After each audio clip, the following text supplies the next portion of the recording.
برف و باران، طبیعت و هر چیزی که ما رو احاطه کرده است. این همه را ما هر روز میبینیم،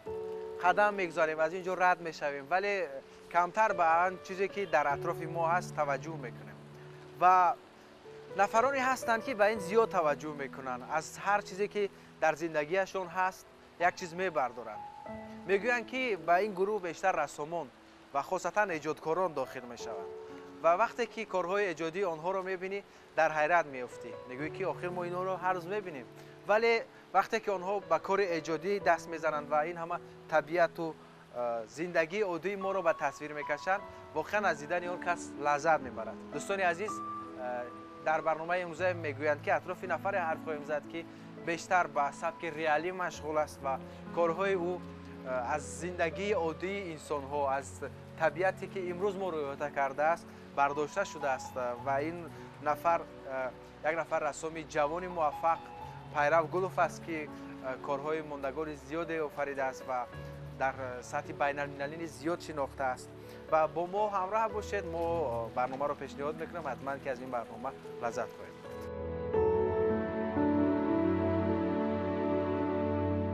پیرو، شما در میان رسامان جوان یکی از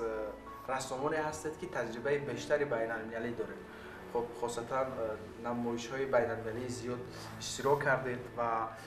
قریب 3 سال در قبرس بودید. بله. در قبرس میگوید که در اونجا کارهای هنری شما خیلی زیاد است، خاصتا در یک موزه هنری که در قبرس است. بله. من بیشتر میخوام در همین برنامه اطرافی همین تجربه های بین المللی شما حرف زنیم، چون کم رسامانی هستند که در همین گونه کشورها قبول میشوند و کارهایشان رو در اونجا مثلا در همین گونه آثارخانه های معتبر رسامی به نمایش میگذارند. خب شما چگونه روی افتید به اونجا؟ سال 2020 بود، ما 4 نفر از اینجا سفربر شدیم به اون شهر، یعنی که دعوتی بودیم و ماهی ینوار بود. بعد شرطنامه در اونجا همین خیلی بود که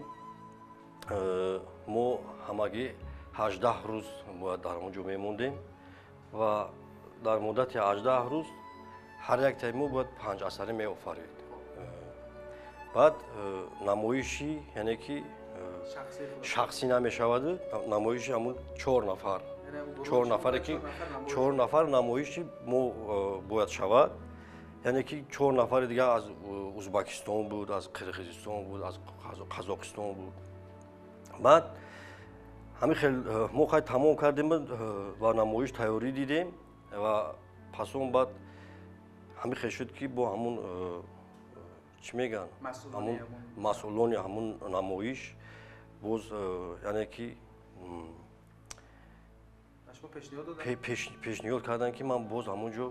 یعنی که شما بودید شما رو قبول کردن؟ نه، 2 نفر میر محمد مقصود بود همراه من. اما پیشنهاد کردن که باز ما همونجا ایستیم و ایجادات خود رو دوام دهیم و پس یعنی که شانس دیگه میتونن برای ایجادات خود دوام دادن. در مدت 45 روز باید که نمایش شخصی خود علاقه وجود میشود، نمایش شخصی خود باید فوری بعضی رسما رو تصویر کنید. بله بله. در ببینید مثلا کار ایجادی، کاری خاصتا کاری مثلا صنعت تصویری کاری مثلا سراسیمگی نیست. یعنی ایجادکار باید بشیند فکر کند، تصویر کند و جایش رو مثلا تازه کند. حتی ما با بعضی نفران حرف زدیم که برای یک مصور 7-8 سال کار کردن. یعنی اون امکان دارد که در مدت 45 روز چند اثر باید پیشنهاد کنیم؟ 20 اثر امکان دارد. میدونید چی فرقت جون، اونجا همین خیلی فضای داره که مثلا ما میگیم که کلمه الهام میگیری، یعنی که همین الهامی خود به خودم نمیبیاید. وقتی که همین شروع میکنی کار میکنی در کوفتکو واسه خیلی قینی و پیشت میبروی عصبانی میشه، یکی الهام پیدا میشه. همون وقتی کار کردن ده الهام پیدا میشه و ما از همینجا به هراس رفتیم، همونجا که خیلی ما ندیده بودیم شنیده بودیم. همون رفتن ده یک ترس داشتیم که رسامانی دیگه دولت‌ها در اونجا هستن. منعقدان خیلی بله با قوت ما گفتیم که اگه ما وای نشویم گفته баъд хай даври дуюмда мо шонс гирифтем 2 нафар.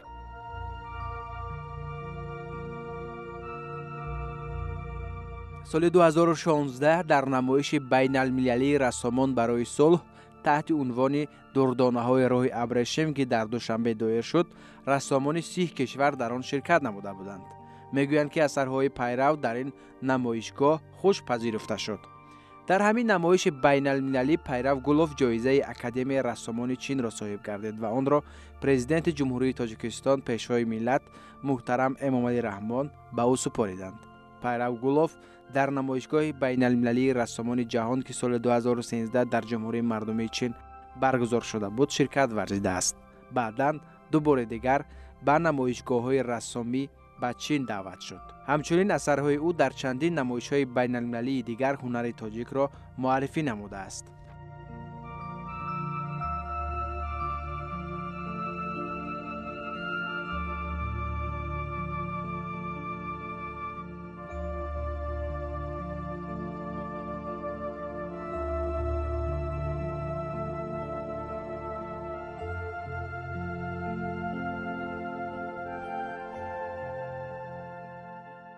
асарҳое ки шумо дар ҷа мебинед,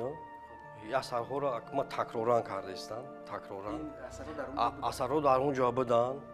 ва ман яъне чӣ хел мехостем ки ҳаминҳоро дар ҳамин ватани худам такрор кунам.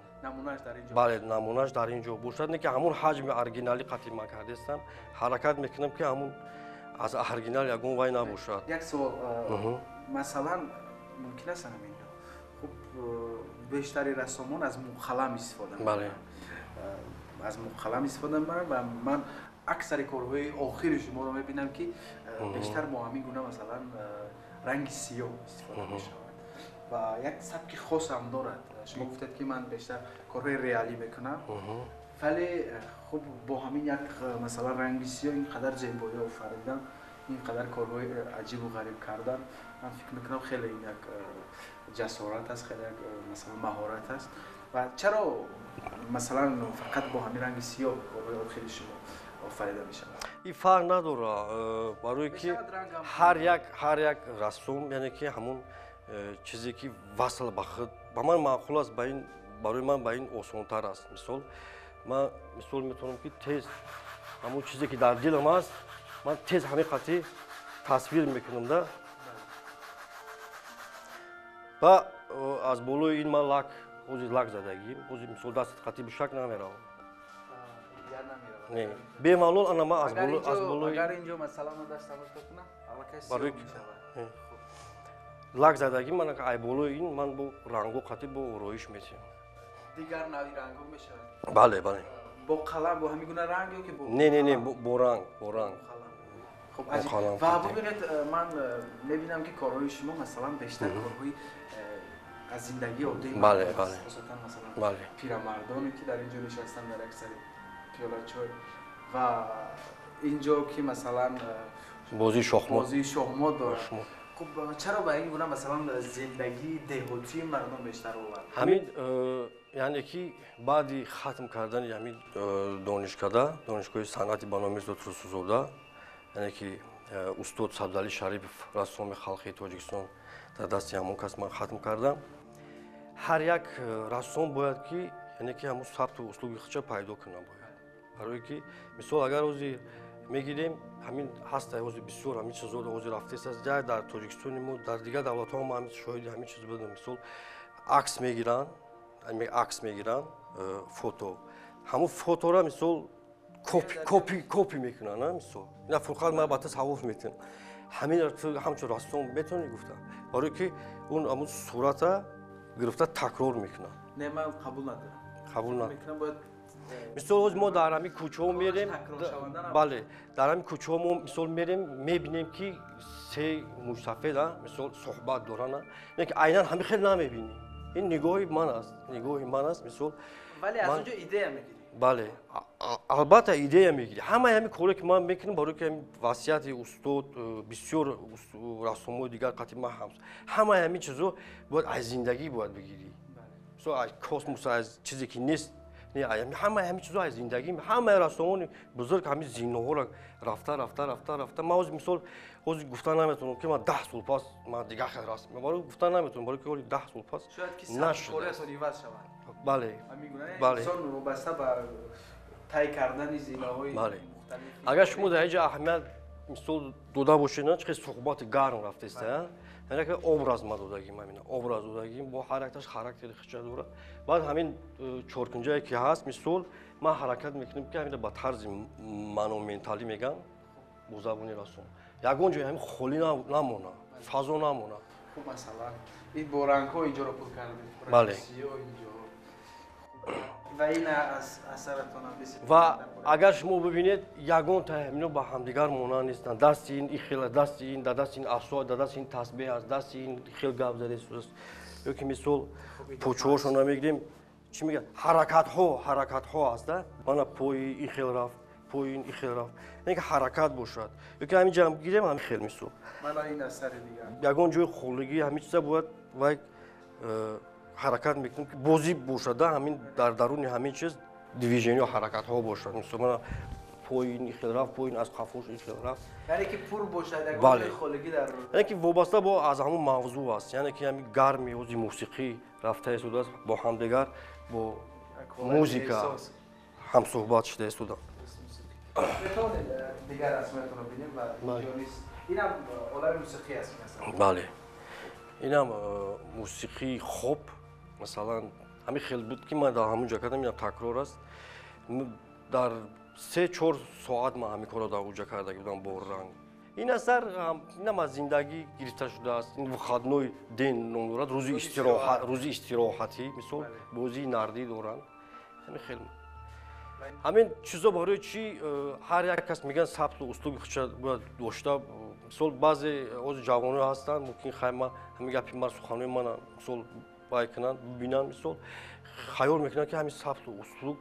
چخیل یافتن در کار میگیرن مثلا تکنیک استفاده میبرند با رنگ و این خیل کار میکنن و مثلا ثبت و اسلوب نه و تکنیک است اینا خیال میکنن که همین ثبت و اسلوب همین چیز است نه همین هر یک انسان دور همین در درونش همون چیز در درونش اگر همین بسیار کار کنی اما خودش میبروه خودت نمیفهمی که همین خیلی استا پیدا میشه یعنی از زیاد کار کردن و فهم بله خب چرا بیشتر با موسیقی رو آوردید و خاصتا موسیقی‌های معاصر این چیزا اکنون یعنی که چه گفتم همین وقتی که همین کاروز ما تکرار کردیم گفتم با تکرارم شود حرکت میکردم که در بین همون رسوم‌های همون جا ما یک چیزی بکنم که یک مثلا تماتیکی که یگان کس نکرده باشه مثلا و یا مثلا تمای موسیقی یگان من نمیدیدم من میگفتم بیام من تمای موسیقی میکنم مثلا من اون خیلی کردم مثلا و این گونه کردگیم همینجا هم حرکت ها هست ببینید یگان جای خالی نیست همین چیز رول خودش بازی میکنه جاز این کارهایی که بالا است کارهای قدیمی است این کارها نه چندان قدیمی پیش از کیپریس رفتن 5 سال پیشتر بود راستیگه هر یک رسام باید که از طبیعت هم استفاده برد چون که ما موسم‌های بهار میشه تابستون میشه و همین زیدی میریم هر سال مدت 1 ماه 20 روز همونجا استراحت میکنیم از طبیعت کار میکنیم این همچون یک مشق است برای رسام هر سال باید که رسام از طبیعت کار کند اینجا چند روز شاید اینجا ایستادید نه چند روز نه ما اینا رو 2-3 ساعت 1 ساعت همین اکثر کارهای شما همین گونه است که از زندگی عادی مردم یعنی این چیزی که ما هر روز در کوچه ها میبینیم مثلا در راهرو میبینیم و هر جا میبینیم ولی با اون دقت نمیدیم توجه نمیکنیم ولی وقتی اونها رو مثلا در تابلو میبینیم در این گونه مثلا مصوره ها میبینیم واقعا برای ما عجیب است یعنی وقتی که کاری هنری میشود وقتی که در مثلا تصویر آورده میشود اون کار ارزشش بالاتر میشه بله یعنی برای این فقط چشمی هنرمند در کار است چشمی رسام در کار است که این چیزها رو ببیند و از میان این همه مثلا گرودارهای زندگی یک چیزی برای خودش پیدا کند همین چیزی که ما نوار گرفتیم و نشون دادیم همین چیزا شاید که من دیده باشم برگرجایی برای که میگم که هر چیز از درون انسان است بعد وقت ساعتش میاد هم برآمدن میگیرد برآمدن میگیرد یعنی هر چیزی رو انسان در یک جا دید در ذهنش ثبت شد و وقتی لازمی هم پیدا خودش برآمدن میگیرد خودش برآمدن برای که صنعت ما همین خلاص که یعنی که با مجبوری نمیشود با مجبوری نمیشود یعنی که اگر 100 مو مثال باز گفتم که صورت کپی میکنن همه همین چیزاش با تمام سرعت میکنن که اگر کمپوزیشن نباشد هیچ چیز کار هیچ چیز ایجادی است. نباشه تفکر از مغز انسان نباشه بله بله بله هیچ چیز است باید خب. ایده کمپوزیشن باید باشه خب برمیگردیم به صحبت اولی که در آغاز برنامه داشتیم و همون سفری که شما داشتید من همین سفر برای شما چی داد چی آموختید و اونجا گفتید انقریب 100 رسومی مثلا تای دنیا 100 رسومی که واقعا در کشورهای خود خیلی معتبر هستند بسیار چیزا ما همجا آموختم یعنی که همش را گفتن نمیشود یعنی که در من حرکت در کارو شما میبینید تا اون وقت رفتم همین کارا نمیکردم اونجا همین فضای ایجادی بود مثال ما دیگر کار دیگر نداشتیم فقط ما همونجا با ما یعنی که مهمانخانه بود همه رسوما در همون مهمانخانه زندگی میکردن اینجا همین رفتید با اونها صحبت می‌کردید؟ بله در بله کارگاه بله هم؟ بله بله و همون جایی که ما کار میکردیم مسترسکوی اتاق رسامون در نزد همون خوابگاه بود مثال اونجا خیلی بود که زیاده از 100 رسام بود ما بعدی خوراکی شام یعنی که شب نشینی ها میکردیم یعنی که صحبت ما فقط در دایره همین ایجادی بود یعنی شما 3 سال بودید در خبریز 2 سال و 7 ماه اگر قریب 3 یعنی سال بله یعنی 3 سال فقط در محیط ایجادی بودید بله بله محیطی که هیچ جای دیگر نمی‌رفت نه، نه. اونجا همین شرایط برای شما فراهم می‌آوردن برای کارهای زیبایتون مبلغ می‌دادن و بله. همچنین تجربه‌های مختلف می‌گرفتید بله خب خاصتا با کدام مثلا رسامان کدام کشورها بیشتر شما بسیارتر با رسامان قزاقستان بود چون که همون وقت در همون فضایی که من زندگی میکردم کار میکردم از همون دولت بسیارتر بودم و ما هم دوست شدیم برادر شدیم و با همدیگر کارهامون معقول شد و یا از من کلان سالتر بودن با مصلحت هم میدادن و از آنها بسیار چیزا آموختم راستی بسیار چیزا زیاد مثلا بودم چی آموختید اصلا در سبک چیزی آموختید یا اینکه مثلا در آفرینشی اثر رو در ایجاد کردن مثلا هر یک رسوم بعد از همین ختم کردن همین چیز یعنی که زمینه بقوت میشه وقتی که میگن که همین خانه را که ساخت فوندامنتش هم روشنی که مستحکم باشد تا با آخر مستحکم میرود همون شکل یعنی که بقوت در من بود همین چیز بعد از اینجا آموختید بله از این زمینه تاجیکستان از اینجا آموختیم و یعنی که کمتر سایقل دادن در کار بود در چیزی ایجادی مثال برای ما این چیز مهم است که هر یک رسام باید که یعنی آموزشی بقوت باید داشته باشد و در همونجا بسیار سوال ها با من میدادن راستی گپ رسام ها بودن از تاتارستان و از گروزیا سوال میدادن که شما مکتبی که دارید در کجا ختم کردید میگفتن و خیلی من گفتم در تاجیکستان گفتن که خیال میکنم که شما در مسکو ختم کردید از این سوال ما میپرسیدن که جوان خیال میکردن که برای که من یعنی که همون شکلی که من در اونجا کار میکردم سر کردم اونجا اکادمی بود آخه یعنی که ریالیزی اکادمی هر رسام از همین چیز باید سر کنه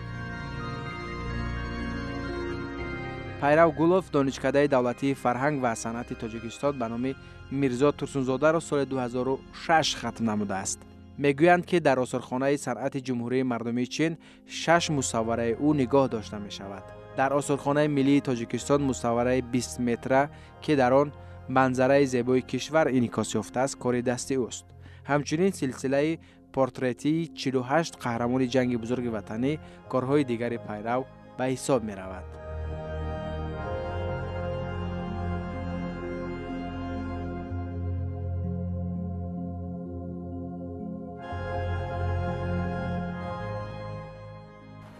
حاضر реализми муосир бале реализм не ки реализм не ки یعنی که کمپوزیسیون و obraz میتیم مثال ده образҳои муосир obraz ها بله خیلی و دعوت‌های از کشورهای دیگر مثل بله در همون جا من وقتی که کار فعالیت میکردم یک کلکسیونر از شریلانکا چند بار با من در صفحه فیسبوک هم صحبت شد نویسان شناسایی وای کردیم وای خواست که یک چند اثرهای من رو وای کند اینه که بگیرد برای خودش کلکسیونر مثال از ما دیگر شهرها رو نمیگوییم مثال در همین تاجیکستان ما اگر نمایش میشود نمایش یک رسم میشود ما میریم مثلا من رسم ما میرم از همونجا چیزی به خود من میگیرم یعنی که من این چیزا با سخن گفتن نمیتونم این چیزی در مغز من جا میشود که همین خیلی هم میشد انگیزه میدین بله همین خیلی چیز هم میشد است مثلا یک چیزی عادی است یک چیزی که نظر نگیر است نه که همون چیزا وقتی که بوم کیف میگن شنیدن کیف وقت مانند دیدن یک میبینی دیگر است اکنون در این جای خیلی چیز میگیری و در اونجا بسیار چیزا میگیری بسیار چیزا واقعا طرز صحبت کردن و خاکساری از همه برای رسم باید خاکسار باشد است خیلی که از همه همین دشمن اشدی همین رسم همین یعنی که بله باید انسان باید شخصا که فکر من است چون که استاد نه تنها رسامون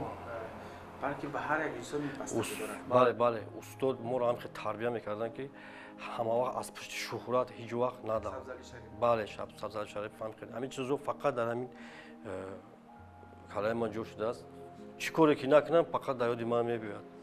همین از همه بعد دشمن انسان هم وقت است همین وقت از دست دادن در کار نیست بسیارتر چخیل همین بله همین در همین کبریس بسیار با ما کمک‌های زیاد و چخیل وقت استفاده بردن وقتی که همچون هم غریب هستی باز مثلا از وطن دور هستی با قدر همه همین زحمت و وقت باز در تنهایی میشینی فکر میکنی میرسیده تشکر پیرو که در این برنامه ما رو همراهی کردید. یک صحبت جالب داشتیم و من فکر میکنم که بیننده عزیز نیز از تماشای این برنامه لذت برد و ما به شما قرار میخوام حتما که یک وقت دیگر باز با میخوریم اطراف کارهای دیگر تا صحبت خواهیم کرد. دوستان عزیز همینجا و اینجای برنامه امروزه میگویم که رسیدیم امیدوارم میشم که مهمانی برنامه ما قهرمانی برنامه امروزه ما پیرو گفت بودن و ما اطراف کارهای تجاربیت شما اطراف حالت تجاربیت شما برای شما معلوم خیلی خوب